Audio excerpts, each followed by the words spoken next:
শুক্রবার রাতে বিএসএফের গাড়ি সাজিয়ে গাঁজা পাচারের সময় কমলপুর থানার পুলিশের হাতে আটক। গাড়ি থেকে প্রায় 25 লক্ষাধিক টাকার শুকনো গাঁজা আটক হয়েছে। ঘটনার বিবরণে জানা যায়, শুক্রবার রাত প্রায় 2টো নাগাদ আগরতলার দিক থেকে একটি বিএসএফের বোলেরো গাড়ি আসছিল, যার নম্বর AS11U4106। গাড়িটি আমবাসা বেদবাগান নাকা পয়েন্টে আসতেই কর্তব্যরত পুলিশ দাঁড়াতে সিগন্যাল দিলে গাড়ির ভেতর থেকে চালক পুলিশকে ধাক্কা দিয়ে পালিয়ে যায়। সাথে সাথে নাকা পয়েন্টে থাকা পুলিশ গাড়ির পিছু করে।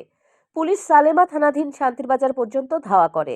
এরপর গাড়ির নাগাল না পেয়ে তারা কমলপুর থানায় খবর দেয়। গাড়িটি কমলপুর কচুছড়া আমবাসা সড়কের দিকে এগিয়ে যেতে থাকে, কিন্তু দুর্গাচৌমুহনী এসপিও ক্যাম্পের সামনে কমলপুর থানার পুলিশ ওত পেতে বসে থাকে। গাড়ি চালক বিষয়টি বুঝতে পেরে কিছুটা দূরে গাড়ি ফেলে পালিয়ে যায়। পুলিশ গাড়িতে তল্লাশি চালিয়ে 382 কিলো গাঁজা উদ্ধার করে।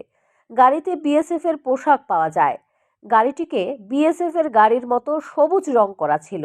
आगे पीछे हाथीर सिम्बलও লাগানো হয়। सुबह 2 से 2:30 बजे के करीब एक गाड़ी हरे कलर की बोलेरो गाड़ी हमारी नाइट मोबाइल टीम ने देखी और वो भागने की कोशिश कर रही थी। उसको रोकने की कोशिश करी तो उसके पीछे गए। तो जब काफ़ी जद्दोजहद के बाद गाड़ी का ड्राइवर और उसके साथ एक और आदमी था, वो भाग के चले गए। बट ये बोलेरो गाड़ी हमें मिली ग्रीन कलर की। इसमें हमने गांजा पाया जिसका वेट टोटल 381.600 kg है, जिसकी वैल्यू अप्रॉक्सीमेटली 25 लाख होती है। और ये गाड़ी ग्रीन कलर की है और इसको फेक बीएसएफ की गाड़ी बनाया गया है।